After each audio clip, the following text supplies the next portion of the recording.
Hello，大家好啊，Candy，今次教大家做個好簡單又好味嘅 pancake，咁就唔使去超市買 pancake 粉啦。料好簡單，有低筋麵粉200g，蛋2隻，糖6湯匙，鷹粟粉2湯匙，拋打粉1湯匙，鹽少許。油2湯匙，最後全脂奶200ml。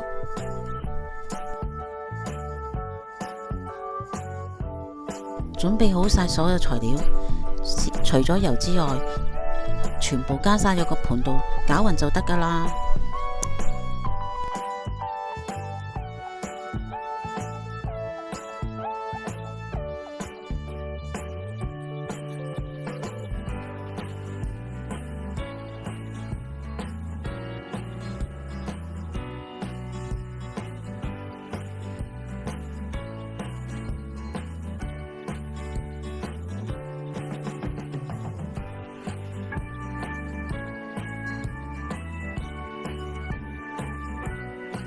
混合材料嗰陣時，要注意一項，就係將乾粉攪到唔見咗嘅時候就要停㗎喇。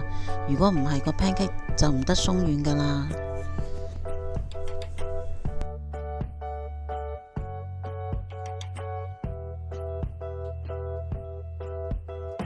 攪勻之後就可以將蛋漿過篩，咁就會更加順滑㗎喇。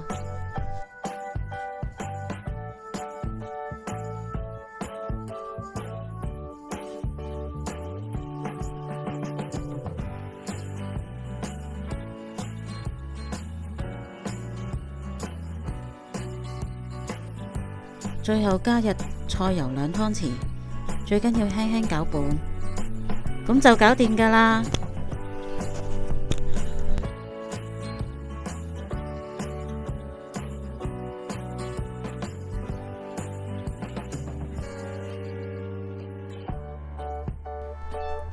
快啲開工煎一塊先，阿仔趕住食早餐。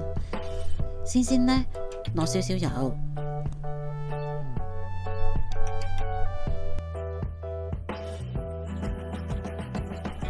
個鑊燒熱咗之後，將多餘嘅油就可以用紙巾抹咗佢，咁就唔會咁容易黐鑊㗎喇。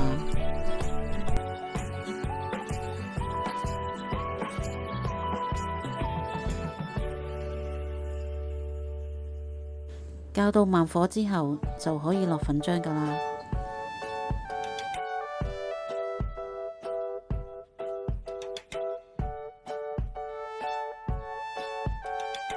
慢慢煎到表面有氣泡就可以反轉㗎喇。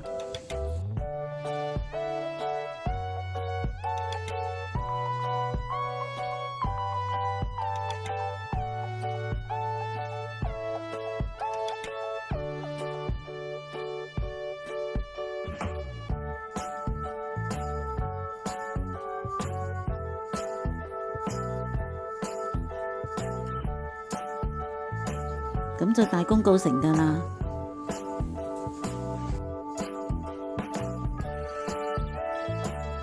快啲整返塊食先，我就最鍾意搽花生醬食㗎喇。